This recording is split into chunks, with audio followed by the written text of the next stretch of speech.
wa ala alihi wa sahbihi ajma'in wa ba'd. Jadi kita masuk kepada sesi kedua pula. Ya. Jadi hamba-nya buat satu risalah, satu khetahnya untuk kefahaman kepada kita semua. Ya. Tajuk risalahnya iaitu gerakan tajdid di amban subuh. Ya. Jadi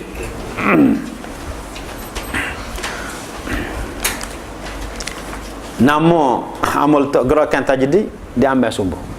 Ya. Gerakan tajdid itu kerana kita sekarang yang ajak orang kembali kepada Quran, kepada hadis Nabi ini, iaitu dengan mana nak tajdid balik. Perkataan tajdid itu sendiri disebut daripada dalam hadis Nabi sallallahu alaihi wasallam. Nabi sebutnya an Abi Hurairah fima a'lamu an Rasulullah sallallahu alaihi wasallam qala inna Allah yab'atsu li hadhihi al-ummah ala ra'si kulli mi'ati sanah man yujaddidu laha dinah. Nabi sebutnya daripada Abi Hurairah, Nabi sebut sesungguhnya Allah Subhanahu wa taala akan membangkitkan kepada umat ini, ya, ala ra'si kulli mi'ah, setiap 100 tahun orang yang memperbaharui agama. Orang yang memperbaharui agama. Jadi apabila kita gerakan tajdid ini kita tengok di dalam sejarah. Kita tengok dalam sejarah, ulama sendirinya menyebut banyak ramai tokoh-tokoh yang datang yang membawa tajdid, pembaharuan di dalam agama. Jadi zaman kita sekarang ni, zaman kita sekarang ni zaman kejatuhan Islam. Zaman kejatuhan Islam dan juga zaman munculnya banyak gerakan-gerakan tajdid. Kalau kita tengok kepada sejarah antara hak gerakan tajdid hak yang mari di hak Kedian ni 3 orang. 3 orang yang muncul satu zaman, tidak pernah berjumpa dan bawa benda yang sama. Yang pertamanya Muhammad bin Abdul Wahab di Tanah Arab. Yang keduanya Syah Waliullah Ad-Dahlawi di India. 3 tahun ya, tapi tak pernah berjumpa. Ya. Yang ketiganya Osman Fudi di Afrika. 3 orang bawa benda yang sama, tapi tidak pernah berjumpa, berhadapan dengan masalah yang sama. Kemudian gerakan ini diteruskan oleh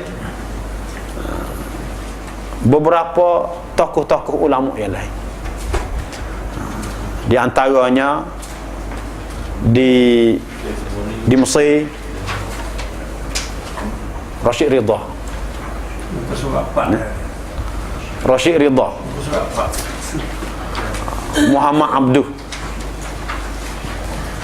Di Syria Jamaluddin Al-Qasimi. Jadi dakwah tajdid hal yang terakhirnya berlaku selepas kejatuhan Kerajaan Osmaniyah. Ketika dalam keadaan Kerajaan Osmaniyah dalam keadaan tenang masa itu, Islamnya kemuncak di tengah jatuh ketika itulah lahirnya tokoh-tokoh gerakan tajdid. Jadi kalau kita tengok dalam sejarahnya lama dah gerakan tajdid ni bergerak bertembung dengan golongan tradisional kita kata. Dan bagiannya sekarang ni di amban subuh, maknanya kita sekarang di amban kemenangan. Maknanya sekarang ni orang terima balik. Ketika Islam jatuh dulu, umat Islam ni tak terima gerakan tajdid. Tak terima gerakan tajdid. Orang yang tak terima gerakan tajdid ni, yang pertama sekali apabila dia jauh daripada ilmu.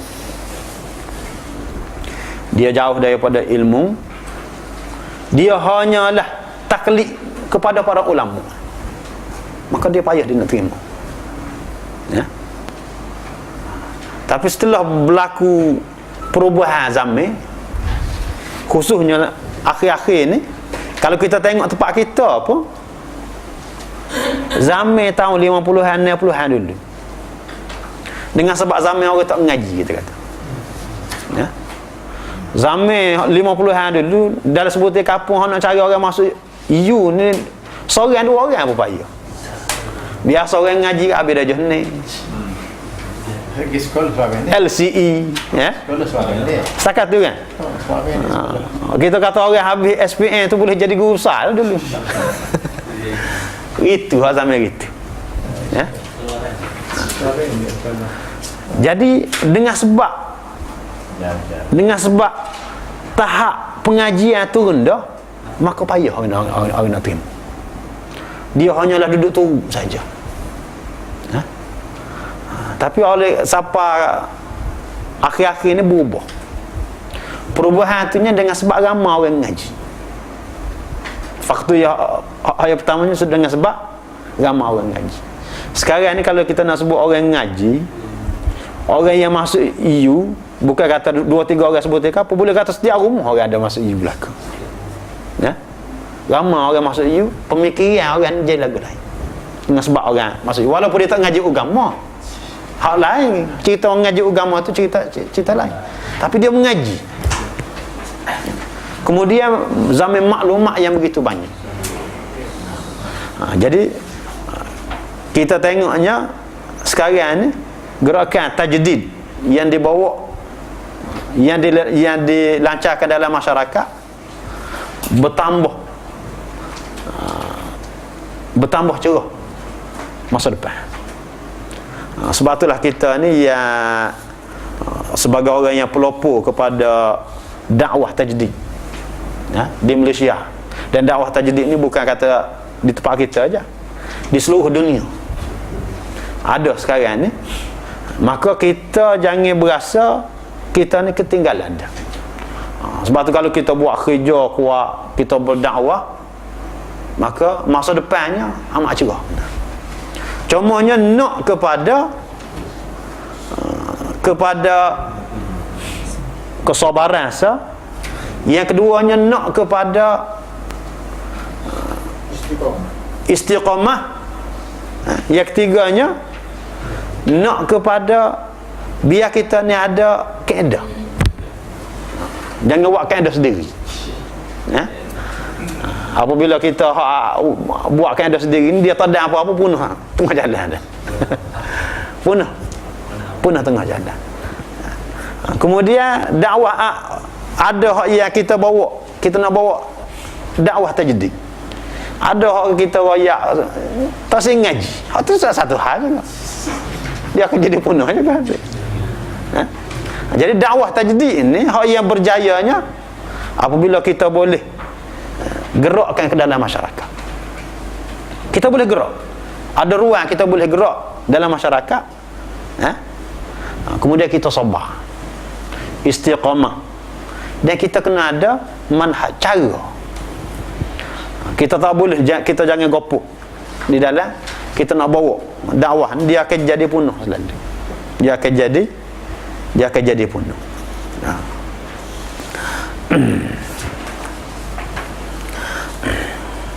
Jadi di dalam khitah kerja hamba ni, khitah hamba yang hamba buat ni, iaitu sebagai prinsip-prinsip ataupun manhaj lah.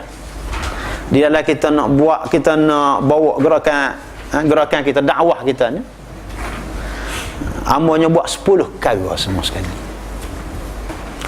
10 perkara yang kita kena faham. Dan insya-Allah dalam kita sebut 10 perkara ni dia akan terjawab banyak perkara lah. Kadang-kadang menjadi permasalahan di dalam pemikiran kita. Banyak perkara yang jadi permasalahan. Kadang-kadang permasalahan tu yang menyebabkan kita ni jadi tak ada semangat. Kita jadi serabut perut. Putus angin. Baik aku duduk dalam malah basah. Jadi putus angin. Dengan sebab kita tidak faham mana saja kita nak bawa.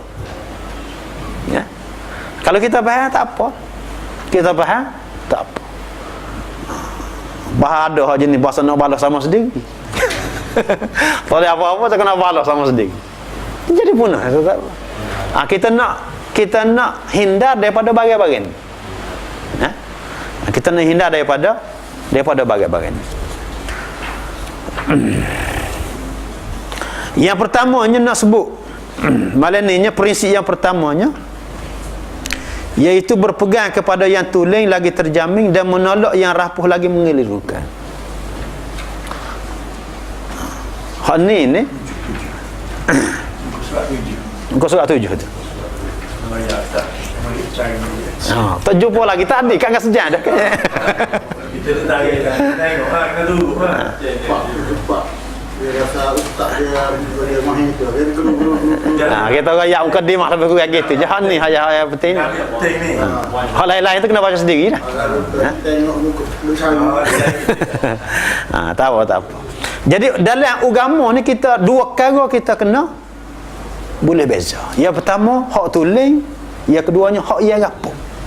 Kita sebagai orang yang nak faham agama dua perkara ni kita kena faham. Ya.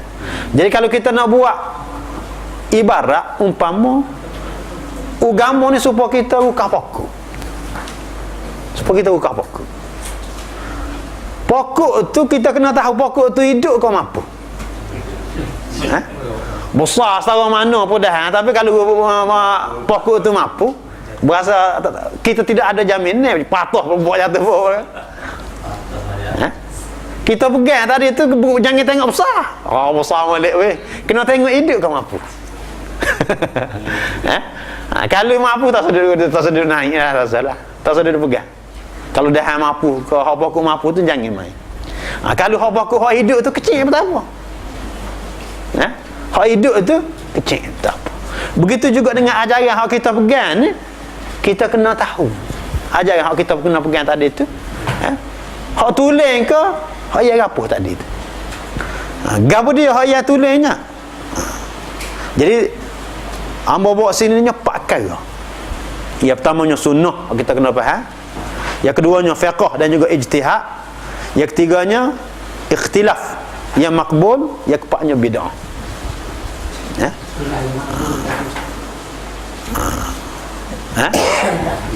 Ikhtilaf perselisihan yang diterima. Ikhtilaf tu perselisihan yang diterima. Itu dengan mana ikhtilaf yang makbul. Jadi yang pertama tu hak yang tulisnya sunnah. Nak sebut hak sunnah ni dulu. Jadi sunnah ni kita kena faham sunnah ni dalam tiga bidang, dalam tiga maknanya kategori. Hak kita kena faham sunnah. Yang pertamanya sunnah pada ilmu. Jadi sunnah tu apa dia sunnah tu? Sunnah tu iaitu ajaran agama yang mendapat suluhan dari hadis Nabi, sama ada dalam skup akidah, ibadat, akhlak maupun kehidupan. Berpandukan usul riwayah dan dirayah serta penjelasan dan penafsiran dari para sahabat dan salafus salih. Jadi hak tu hak yang ajaran, hak yang tulisnya iaitu hak sunnah. Ya.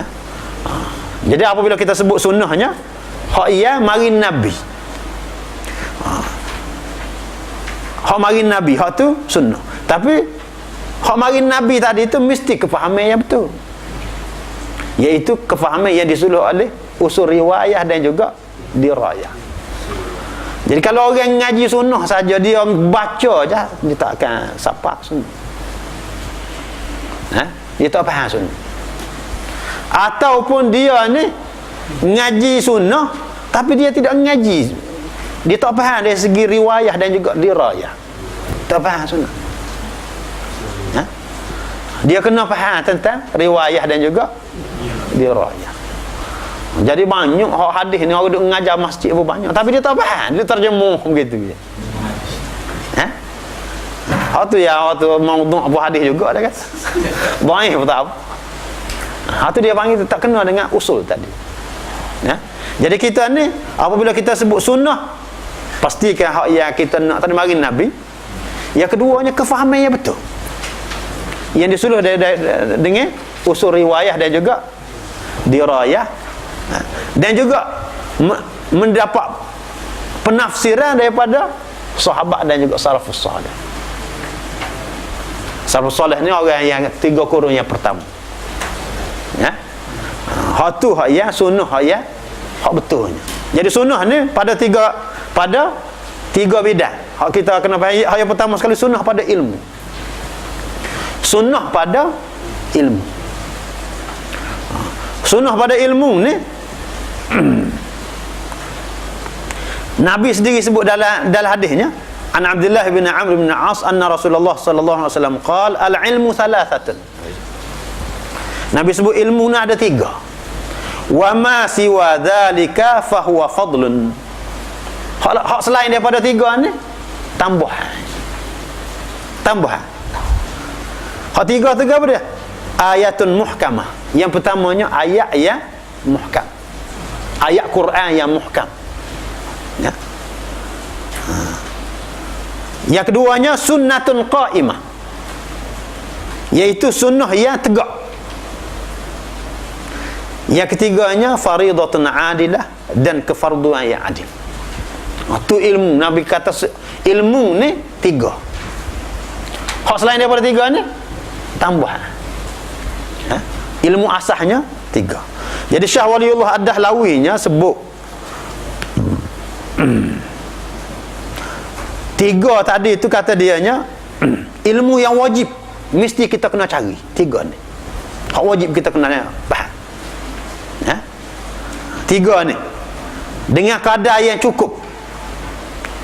Apa dia? Wajib kita kena tahu lafaz Al-Quran, tahu makna Al-Quran yang muhkam, dan meneliti syarah makna lafaz yang asing. Jadi hak yang kita kena ngaji, yang pertama ilmu hak wajibnya kena faham Al-Quran. Kena faham Al-Quran, ayat yang muhkam. Ayat muhkam lah hak yang disebut tadi lah. Lafaz dia, makna dia, semua sekali hak tu ayat yang muhkam kita kena faham tu. Jadi apabila kita sebut sunnah pada ilmu Quran tu, kita kena faham Quran, kena ngaji Quran dulu. Sebab itulah Syekh Waliullah Ad-Dahlawi apabila dia bawa tajdid di India, dia bawa 2 perkara. Yang pertama dia buat darul hadis, pengajian hadis. Yang keduanya dia buat darut tafsir, pengajian tafsir. Jadi yang pertama sekali kita ni hak yang jauh daripada sunnah ni, apabila kita tak ngaji hak ilmu sunnah. Apabila kita sebut ilmu sunnah 3 perkara tadi, 3 perkara ni dia panggil ilmu hak yang sunnah. Sepatutnya kita kena ngaji ni Quran, kita kena ngaji. Ni kita duk ngaji kitab kuning dulu, kitab kuning, kitab hijau, kitab merah dulu ya. Tak jumpa. Sebut je. Dua ayat kata bumi duduk atas tanduk lembu. Jadi apa bagi lagu tu tak jumpa sama. Jadi lagu mana kita kena ngaji, kita kena ajak orang. Ajak orang. Ngaji ni kita kena bentuk satu situasi pengajian. Sebab tu kalau kita nak berjaya bawa sunnah ni, yang pertama kita kena tonjolkan ilmu sunnah ni.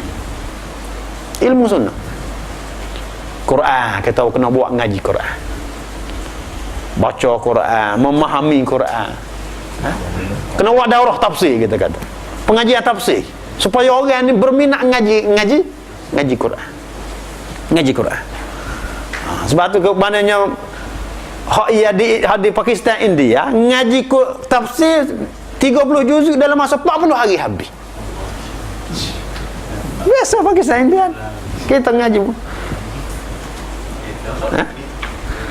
Kita ni 10 tahun untuk habis lagi. Dia mengajar 2 ayat nahu, 2 ayat berapa semua sekali, 2 ayat 2-3 ayat sehari. Faham? Tak faham sama Quran.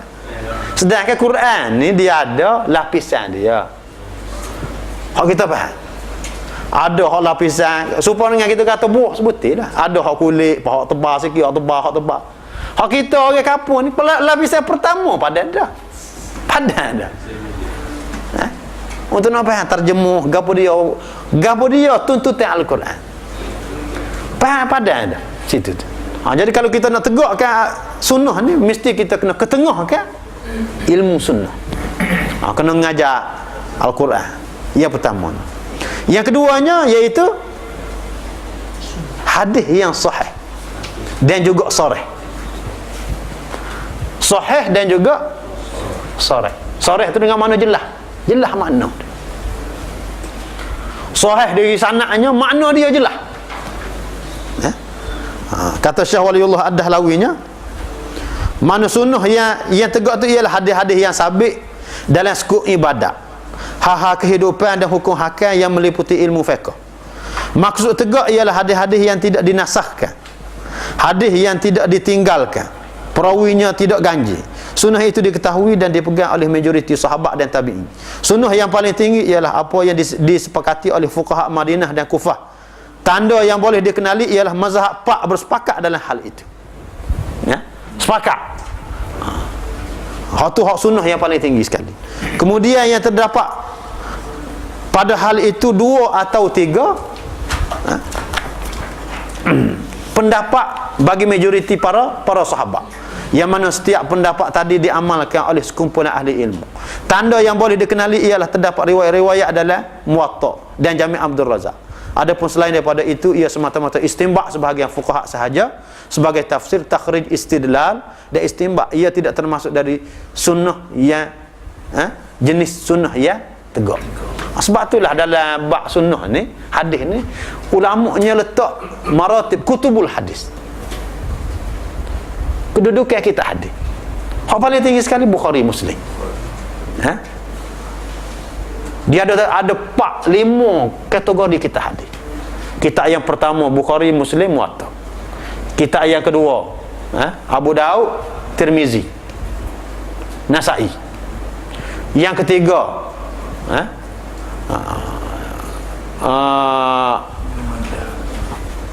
Ibnu Majah, Musnad Ahmad. Semua sekali tu. Jadi hak ia perekat ia keempat, ia kelima tak boleh nak pakar walaupun sahih. Walaupun sahih, kadang-kadang hak tu tak boleh nak pakar hadis dia kerana terlalu rendah telajuk. Gerik rendah telajuk. Sebab tu dah hak sahih tu dia akan jadi khilaf di kalangan ulama. Pasal rendah telajuk. Inilah. Jadi kalau boleh kita sebut sunnah kan? Kita kena ngaji hak sunnah, hak jelas. Hak jelas tu maknanya hak yang sahih dia tu ya tidak dipertikaikan oleh ulama. Dalam Bukhari, dalam Muslim. Tu hak buat surah pun ada dalam hadis juga dia kata. Lepas tu biasa hadis tu. Hadis tu enggak hadis ya, dia panggil tidak termasuk dalam sunnah qaimah. Hak ya kita kena faham banyak perkara lagi tu. Banyak perkara tu. Jadi oleh kerana kita tidak faham tentang ilmu yang kedua tadi, ilmu sunnah tadi tu, maka kita jauh daripada sunnah Nabi sallallahu alaihi wasallam. Dan yang ketiganya iaitu fardu yang adil tadi, iaitu bahagian-bahagian pewaris harta pusaka. Termasuk juga bab perbicaraan kis yang mana asalnya penyelesaian perbalahan undang-undang lah maknanya, masalah bab ekonomi, bab berapa semua sekali termasuk dalam faridatun adilah juga. Termasuk dalam faridatun adilah yang kita kena faham. Hak ni ilmu yang asas. Ilmu yang asas iaitu segala keputusan yang ada dalam Quran tentang perundangan. Tentang perundangan. Ada pun ilmu hak selain daripada tu tambahan. Kita duduk hatu awak itu duduk ngaji pekoh berapa semua sekali. Hak barang tambahan kita banyak. Hak ngaji hak barang tambahan. Jadi hak ni hak ia asasnya.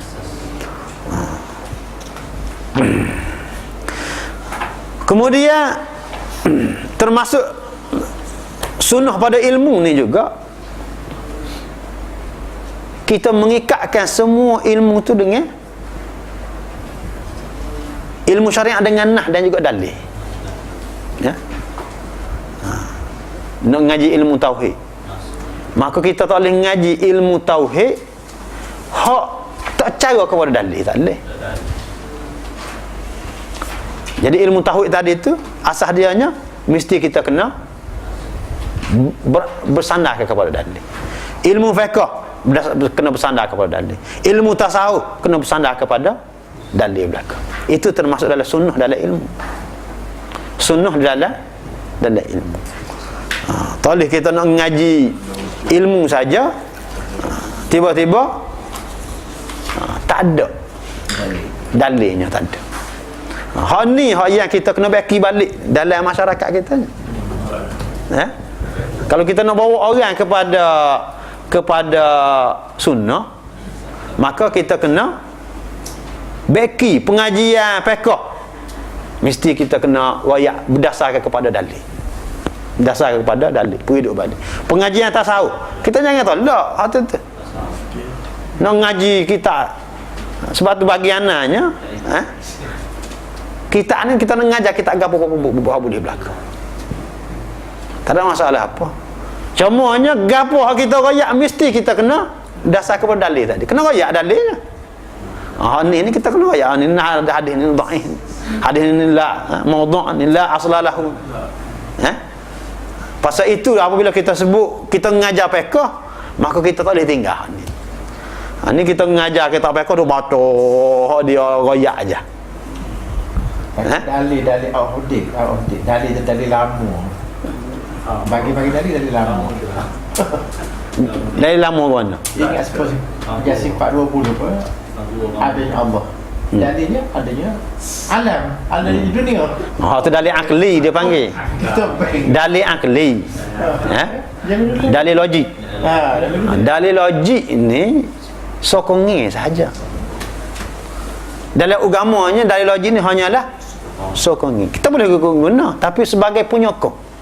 Hak yang mengisbatkan mesti kena dalil nas. Dalil kena nas. Jadi apabila kita nak hidup sunnah, maka apabila kita ngajar ilmu apa-apa mesti kita kena ikat dengan dalil. Jadi kita jangan ketak sangat. Kita nak ngajar hadis ya. Dalam bab tauhid, dalam bab akidah pun kita nak bawa tu je. Ada kitab gapo pun kita bawa kitab tauhid, kita kata. Orang nak ngaji kitab gapo, kita ngajar. Tak ada orang satu kata. Cumanya cara penyampaian tadi. Kita kena royak ses. Ni kena royak dalilnya lagu mana, hak ni kena royak dalilnya lagi.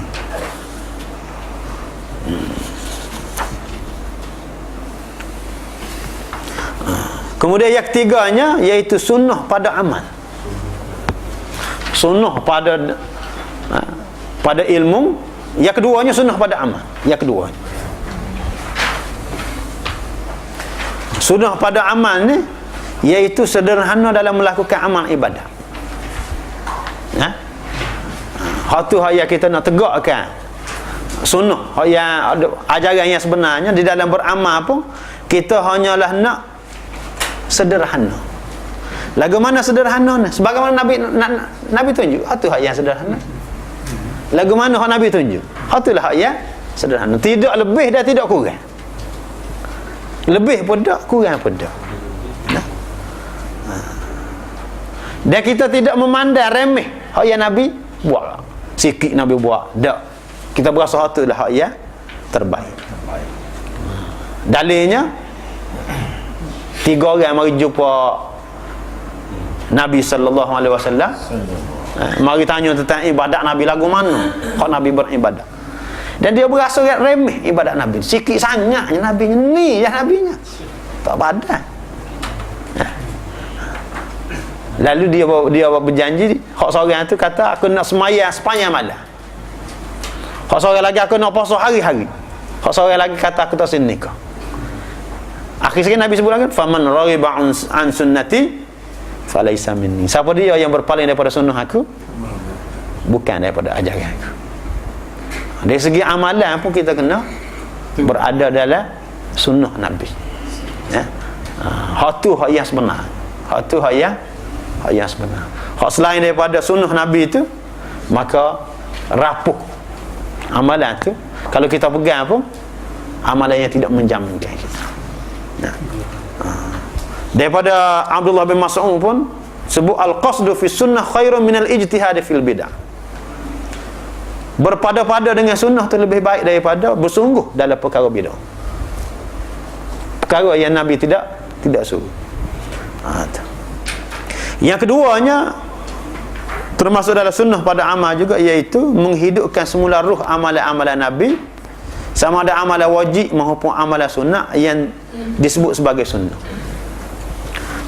Jadi sunnah pada amalan ni kita nak perhidup amalan Nabi.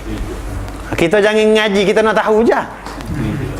Hak ni hak jadi masalah. Kita hanya kena faham sahabat Nabi. Zaman Nabi dia pergi tanya Nabi, amalan mana hak paling besar pahala? Kerana berebut untuk nak amal, nak buat hak yang Nabi ajar. Jadi hak yang masalahnya kadang-kadang kita bukan kadang-kadang kebanyakan hak orang kita sekarang nak ke sunnah, tapi orang kata dia sendiri tak tahu. Dia sendiri ni tak ada nak sendiri, nak ke sunnah. Nak dia hanya buat hak Nabi tinggal, hak Nabi buat tak sibuk. Hak Nabi tinggal tu kita tak sibukan ni. Tapi hak yang Nabi buat, sepatutnya apabila kita nak ke sunnah ni, kita kena perhidup amalan Nabi. Sebut kata amalan Nabi, kita nak perhidup. Dan kalau kita tengok di antara kita sebagai orang awam, kitab yang paling comel sekali kitab Riyadhus Salihin yang ditulis Imam Nawawi untuk kita nak perhidup sunnah di dalam kehidupan kita. Kitab Riyadhus Salihin cukup-cukup comel. Sebab itulah kita ni kalau kita nak berjaya sunnah ni, maka kita kena perhidup. Kadang-kadang dia nak ke sunnah semayang pun tak pergi jemaah. Semayang pun akhir-akhir waktu dia semayang. Pak orang tengok mana nak kata nak sunnah ke Nabi lah ke mana. Ikut sunnah. Jadi hal ni kita kena maknanya faham. Kita kena ambil sunnah dari segi amal. Hal tu hal yang paling besar. Sunnah dari segi amal. Jadi hak ni di antara perkara-perkara yang awal lah kita nak sebut, dan hak yang ada 2, 3, 4 perkara lagi tu insya-Allah kita akan sebut minggu depannya supaya kita lebih jelas. Dan banyak perkara lagi permasalahan yang kita nak sebut dalam ininya supaya kita ni jelas, terutama sekali dalam masalah dakwah berapa semua sekali banyak perkara kita kena jelas. Ada nak tanya ke apa ke sikit lagi? Bawa pula. Bawa. Kita bahasa banyak minggu kita nak baca sikit-sikit je. Baca sikit-sikit gitu. Pasal kita nak biar faham. Banyak perkara. Biar kita terima tu dengan faham. Mana ambil buku tu boleh dah nak ala-ala.